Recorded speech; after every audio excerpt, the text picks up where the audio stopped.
Hola, hoy vamos a repasar un poquito de microbiología. Vamos a ver un poquito de historia y vamos a empezar con el tema de bacterias. Igual cualquier duda me la pueden dejar en comentarios y lo revisamos. Entonces, así muy rápidamente, sí, en la microbiología muchas veces vamos a ver el término agente patógeno, ¿sí? No quiere decir que todos los microorganismos sean agentes patógenos. Un agente patógeno es un organismo, generalmente pues un organismo infeccioso, que pues va a colonizar al huésped, que es pues la persona o el animal o la planta, pues que se va a infectar y pues va a vivir ahí. Básicamente va a usar los recursos de este huésped para poder vivir y para poderse reproducir. Cuando hablamos de un agente patógeno, hablamos de un organismo que va a causar enfermedades, ¿sí? Enfermedades infecciosas. Hay varios tipos de enfermedades. Por ejemplo, hay enfermedades metabólicas como la diabetes, que no quiere decir que esté causada por una bacteria, un virus, un parásito, ¿sí? Sino que tienen otro origen. Entonces, ahorita vamos a hablar un poquito sobre los agentes patógenos que causan estas enfermedades infecciosas, ¿sí? Microorganismos puede haber, por ejemplo, comensales que simplemente están viviendo en el huésped y están aprovechando sus recursos, pero no te causan una enfermedad. Oportunistas, que son, estos microorganismos que viven en el huésped y de manera normal no te van a causar una enfermedad a menos que tu sistema inmune esté suprimido, ¿sí?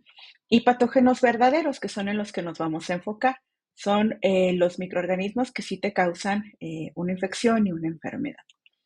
Entonces vamos a dar un poquito de contexto, ¿sí? De dónde viene todo esto. Bueno, nosotros sabemos que la microbiología empezó con los primeros microscopios, ¿sí? Anterior al descubrimiento o bueno, a la fabricación de los primeros microscopios, no podíamos hablar de microbiología. Se sospechaba que había algunos organismos que causaban enfermedades y que eran muy pequeños para que el ojo humano los pudiera ver, pero no se habían visto hasta la invención del microscopio. Ahora, el siglo XX, el siglo pasado, fue un siglo donde hubo muchas aportaciones a la ciencia, sí, a la microbiología y a la inmunología. Algunos de estos son, por ejemplo, en 1901, Emil von Behring, que lo encontramos en el libro de Cazadores de Microbios, que también les recomiendo revisar. Es un libro que habla pues de varios investigadores del siglo XIX y XX y pues los aportes que hicieron a la ciencia. Este personaje desarrolló la terapia con suero de antitoxina para la difteria. Sí, lo que él llamaba antitoxina realmente pues eran anticuerpos que producían animales que habían pasado por esta infección de la difteria y esos anticuerpos que estaban en su sangre pues actuaban como una antitoxina, ¿sí? No era como tal una vacuna, era otra cosa diferente. Posteriormente, en 1928, se descubre la penicilina, sí, que fue el primer antibiótico. Y este fue descubierto por Alexander Fleming.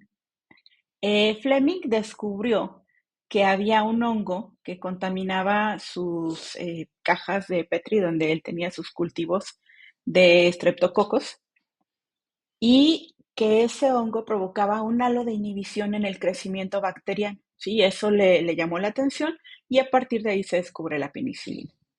Ahora, en 1933 se construye el primer microscopio electrónico. No es igual que un microscopio óptico, sino que es un microscopio que nos permite ver cosas muy pequeñitas como los virus o ver cuál es su estructura más que nada, porque les digo, no es un microscopio óptico.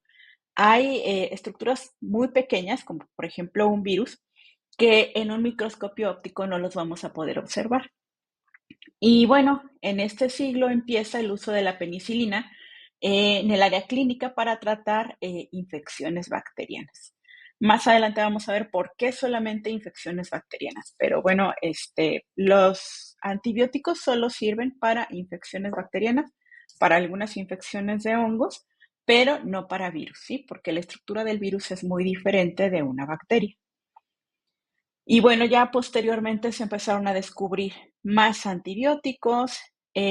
Hubo ahí un salto muy grande con el descubrimiento de la estructura del ADN. Esto nos ayudó a comprender también la naturaleza de muchos microorganismos. Se descubrieron en el 66 los priones, que los priones son organismos muy interesantes porque no son bacterias ni son virus, sino que son más pequeños incluso que un virus, son proteínas autorreplicantes que también pueden causar infecciones. Y bueno, aquí también de los pues, logros muy importantes son estas clasificaciones de los seres vivos, ¿sí? En realidad los seres vivos son muy difíciles de clasificar. Incluso definir qué está vivo y qué no está vivo muchas veces es complicado, pero sí nos ayuda mucho, ¿sí? Estas clasificaciones de los organismos vivos nos ayudan para poderlos estudiar, para poderlos entender y también en el caso de los patógenos, pues para poderlos combatir. En 1983, Karin Mullis desarrolla una técnica que es la reacción en cadena de la polimerasa, así la PCR, que también esto nos ayuda a identificar microorganismos, patógenos, en general, el ADN de los organismos. Y esto es muy importante, ¿sí? Muy importante porque antes de la PCR teníamos otra forma de saber si un microorganismo causaba una enfermedad, que eran los postulados de Koch, ¿sí? Más adelante los vamos a ver. Sin embargo, existen personas que, por ejemplo, son negacionistas de la existencia de ciertos patógenos o de ciertas enfermedades, como están los negacionistas del VIH, que dicen que por, digamos, los postulados de Koch no puedes tú determinar que el VIH existe o que el VIH causa el SIDA, pero en realidad lo hemos visto, sí se puede determinar y la PCR es una técnica que nos ayuda mucho en determinar cómo es el virus, porque hay diferentes cepas, y que sí ese es el patógeno que nosotros estamos buscando, ¿sí? Posteriormente, en el 84, un año después de la invención de la PCR, se identifica el VIH como el virus causante del SIDA, ¿sí? Entonces ese fue un descubrimiento muy importante porque primero no se sabía qué era lo que estaba causando esta enfermedad que estaba matando a muchísima gente y en el 84 se descubre, ¿sí? Después ahí hubo una serie de eventos que ya lo veremos más adelante cuando veamos la parte de virus, que llevaron a la discriminación de ciertos grupos, ¿sí? Pero no tiene nada que ver esa parte con la ciencia y ya más adelante les explicaré por qué fue que ocurrió esto, ¿sí? Es un malentendido. Después se empiezan a desarrollar más vacunas, se secuencia el primer genoma bacteriano, ¿sí? Por Venter. Venter es un científico de Estados Unidos que estuvo también trabajando en la secuenciación del genoma humano. Sin embargo, él no fue el primero que secuenció un genoma humano, sí fue otro equipo de Inglaterra. En 2001 se publica el primer borrador del genoma humano, ¿sí? Y esto también fue muy importante para entender pues todos nuestros genes, el sistema inmune, el significado en la parte microbiológica. Y bueno, pues de ahí empiezan a salir otros proyectos como microbioma humano, proteoma humano.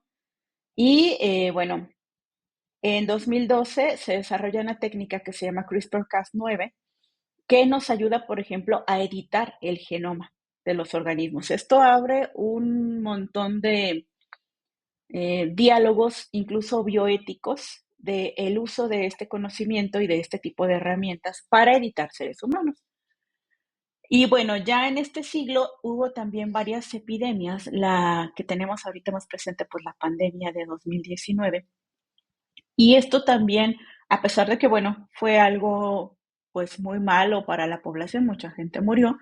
Por otro lado, también en muchas técnicas avanzaron mucho porque se tuvo que trabajar a marchas forzadas, ¿sí? Entonces, cambió el enfoque de lo que son las vacunas, las terapias antivirales y esperemos que un poquito la mentalidad de ciertas personas que están contra las vacunas, ¿verdad?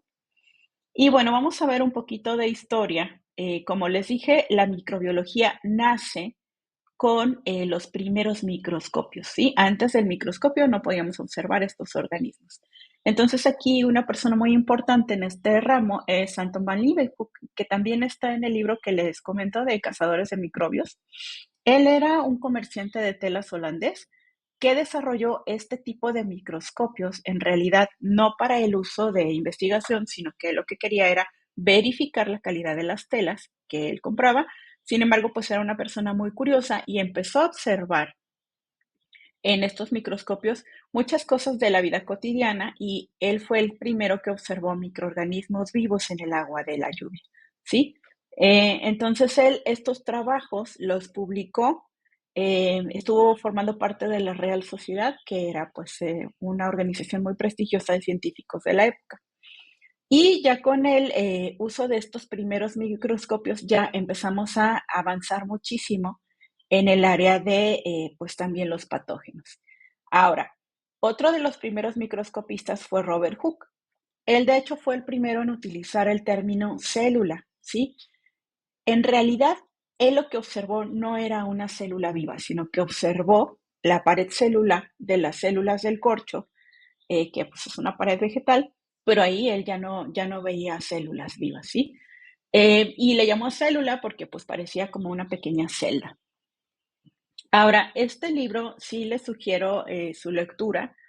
Mm, es un libro que está escrito como una novela, pero habla de muchos hitos históricos del siglo XIX, del siglo XX, historia de muchos investigadores y nos da una idea de cómo fue este avance paulatino de la microbiología y de la inmunología.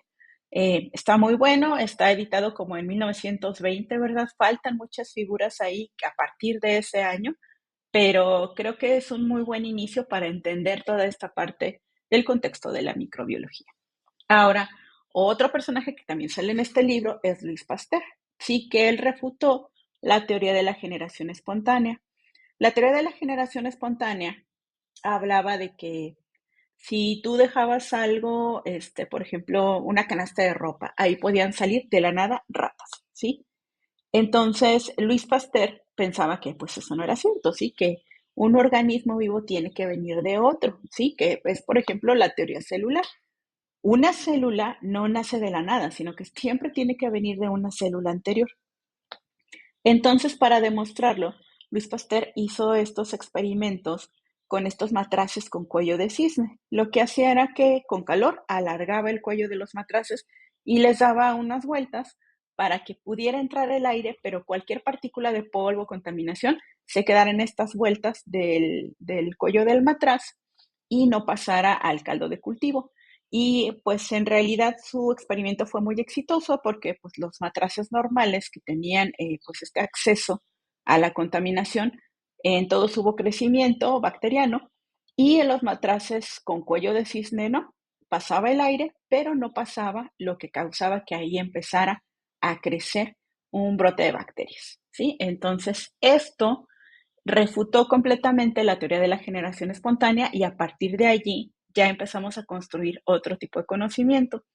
Por ejemplo, Robert Koch, que también viene en el libro que les comento, él nos dejó algo que son los postulados de Koch, ¿sí? Que nos dice que un organismo infeccioso va a ser el que va a producir una enfermedad infecciosa, ¿sí?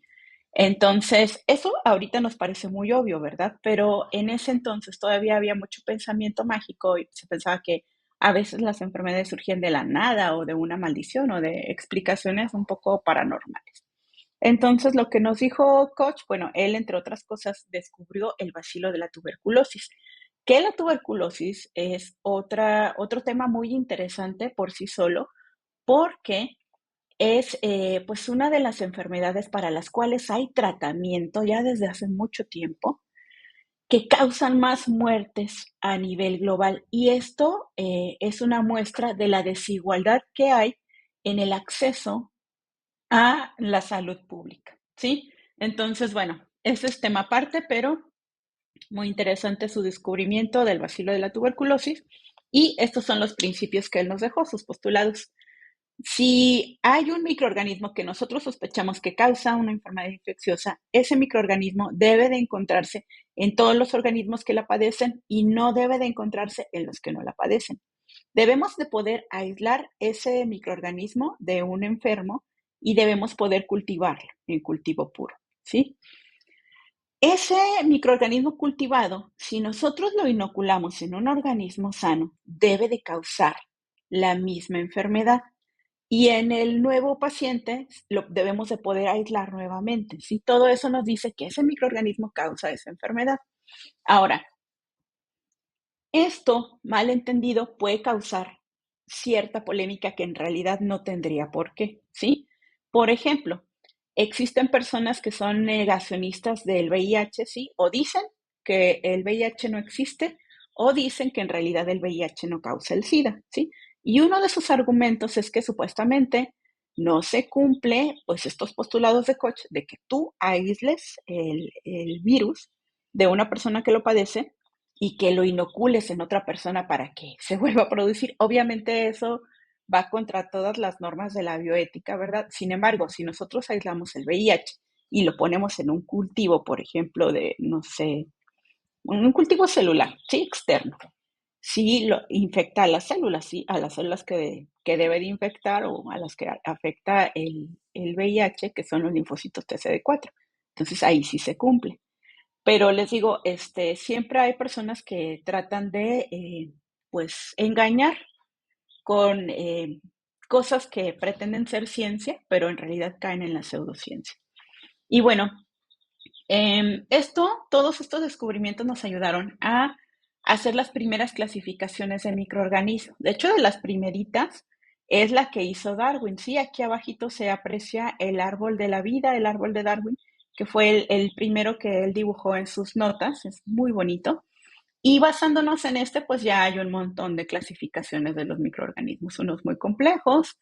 Y bueno, por ejemplo, que estamos ilustrando aquí, nos dice que los microorganismos se van a clasificar en bacteria, arquea y eucaria, o en realidad todos los organismos vivos, ¿verdad? Caen en estas. Las bacterias tienen ciertas características, como por ejemplo el de no tener un núcleo definido, no tener organelos con membrana, y todos estos lo cumplen. Eucaria son mucho más complejos, de mayor tamaño, tienen un núcleo definido, tienen mitocondrias, tienen todos los organelos con membrana, pero están estos que quedan en medio que son arquea, ¿sí? Que en algún momento estuvieron clasificados dentro de las bacterias y se les llamaba arqueobacterias. ¿Por qué? En tamaño y en forma son similares a las bacterias, sin embargo, ya en cuestiones metabólicas y otras características son más similares a los eucariotas. Otra de las clasificaciones que tenemos es esta clasificación donde los dos grandes grupos generales son los procariotas y los eucariotas, y dentro de los eucariotas hay otros grupos también. Y bueno, en general los microorganismos son pues los bacterias, virus, parásitos, hongos, y habíamos hablado también de los priones. Vamos a empezar con bacterias, ¿sí? Las bacterias tienen varias características. Una es que son organismos unicelulares, ¿sí? Son organismos vivos y claramente lo son. Recordemos de la teoría celular que la unidad básica de la vida es la célula, entonces son unicelulares, sin embargo se pueden agrupar también grupos de células. Son procariotas. ¿Qué quiere decir esto? Que no tienen un núcleo definido, no tienen organelos delimitados por membranas, su material genético no está delimitado tampoco por membrana, y generalmente es un cromosoma circular de ADN, ¿sí? Tampoco es que este cromosoma esté flotando como si esto fuera un líquido donde está flotando el ADN, sino que generalmente va a estar en un solo lugar que se denomina nucleoide. Recordemos que las células tienen citoesqueleto, que es lo que le da pues estructura, forma, y lo que hace que pues los organelos no anden como que digamos flotando en un gel, sino que más o menos siempre van a estar en una misma posición, ¿sí? Ahora, tienen una pared celular de péptidoglicano, y aquí hay una diferencia entre las gram positivas y las gram negativas, de dónde está este péptidoglicano y qué tan grueso es, ¿sí? Son de reproducción asexual, y hay mucha diversidad en su metabolismo. Hay algunas que pueden incluso hacer fotosíntesis como las plantas. Y bueno, son pequeñas, su tamaño es entre 0.2 y 10 micrómetros y están prácticamente en todos lados, en todos los ambientes de la Tierra, incluso en pues, climas muy extremos. En cuanto a su clasificación, una forma de las más fáciles de clasificarlo es según la tinción de Gram y se clasifican en Gram positivas y Gram negativas. Las bacterias Gram positivas pues, se van a teñir de color morado, las Gram negativas con una contratinción las podemos observar de color rosa. Y ahorita vamos a ver cómo es que ocurre este proceso. Las bacterias Gram positivas, aquí lo que vemos abajo es una membrana y en la parte superior está una capa gruesa de peptidoglicano, ¿sí? Que son proteínas combinadas con azúcares, con carbohidratos y nos dan pues esta capa grande donde se expresan, por ejemplo, el ácido teicoico, el lipoteicoico, y esto es característico de las gram positivas, ¿sí? Pero aquí la característica principal es que el peptidoglicano está expuesto, está en la parte de fuera y es muy grueso. En cambio, en las gram negativas tenemos dos membranas, una membrana interna, una sección media donde está una capa delgada de peptidoglicano y una membrana externa. En esta membrana externa se están expresando lipopolisacáridos de membrana, que esto es un factor de virulencia que se reconoce por el sistema inmune. Para realizar esta tinción de Gram, primero, bueno, pues la muestra se recolecta, se pone sobre una superficie, que puede ser, por ejemplo, pues un portaobjetos, se fija un poco con calor y se le pone el colorante, ¿sí? Que es cristal violeta, ¿sí? Este color morado. Posteriormente se le pone un agente que se llama mordiente, que es para fijar este colorante, que es el Lugol, sí, que es yodo. Esto hace que se forme una combinación entre el cristal violeta y el Lugol. Y esta combinación se queda adentro, ¿sí? De la célula y ya es muy, muy difícil que se salga, digamos, ¿sí? Se fija ahí el color. Posteriormente, con el alcohol acetona, estos poros del peptidoglicano se cierran y ya el colorante que está combinado con el Lugol ya no se puede salir, ¿sí? Se enjuaga, en las bacterias gram positivas pues van a quedar pintadas de morado y posteriormente se hace una contratinción con safranina para que las gram negativas las podamos visualizar de color rosa, ¿sí? Entonces aquí está un poquito el resumen del procedimiento. Y también se pueden clasificar por su forma, ¿sí? Por su forma pueden ser cocos, bacilos, cocobacilos, espiroquetas, vibrios, ¿sí? Tienen diferentes formas. Incluso, por ejemplo, los cocos que son esféricos se pueden agrupar, ¿sí? Si son, por ejemplo, dos, es un diplococo, ¿sí?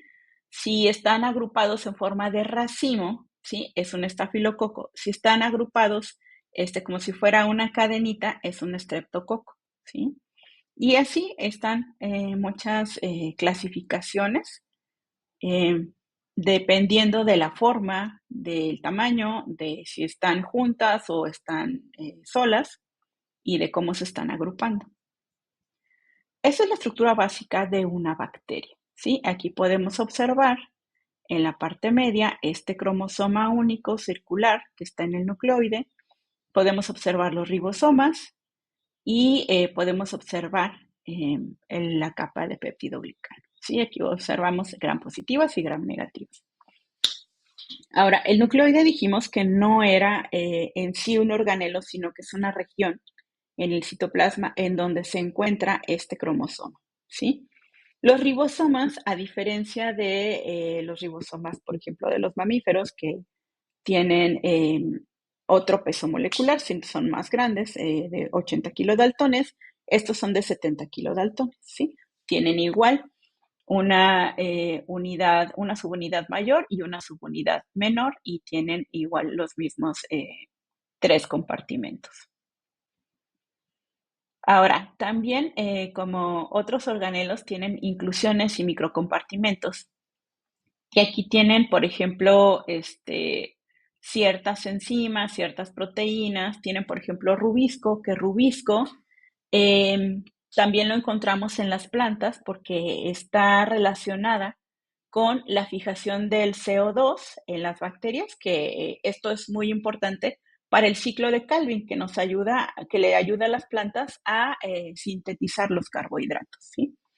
Hay algunas bacterias que van a tener también unos organelos que se llaman magnetosomas, que son unas vesículas que tienen magnetita que le permiten a la bacteria orientarse según el campo magnético de la Tierra, ¿sí?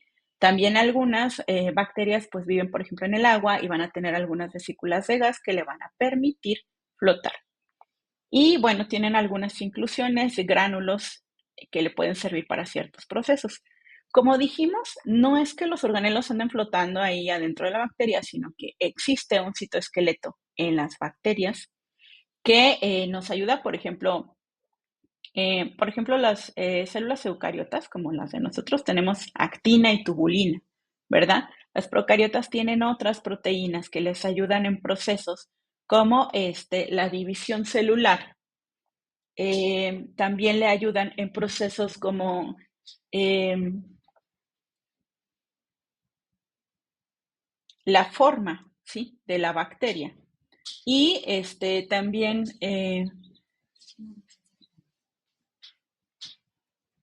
existen otras que son homólogos de filamentos intermedios que le confieren la curvatura a la bacteria.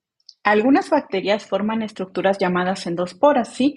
Que básicamente es el siguiente proceso. Cuando la bacteria está en un ambiente hostil, ¿sí? Que no es el adecuado para que en ese momento se reproduzca, se suelen formar estas endosporas y queda como en un estado de vida latente, hasta que las condiciones mejoran y entonces otra vez, digamos que la bacteria vuelve a su estado normal.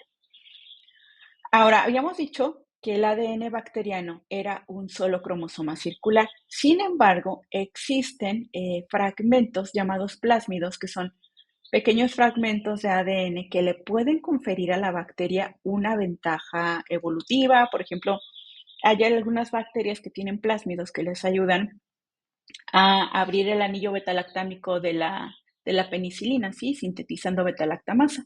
Entonces, de esa forma, esa bacteria ya sería resistente a los antibióticos betalactámicos, ¿sí? De esa manera les da una ventaja.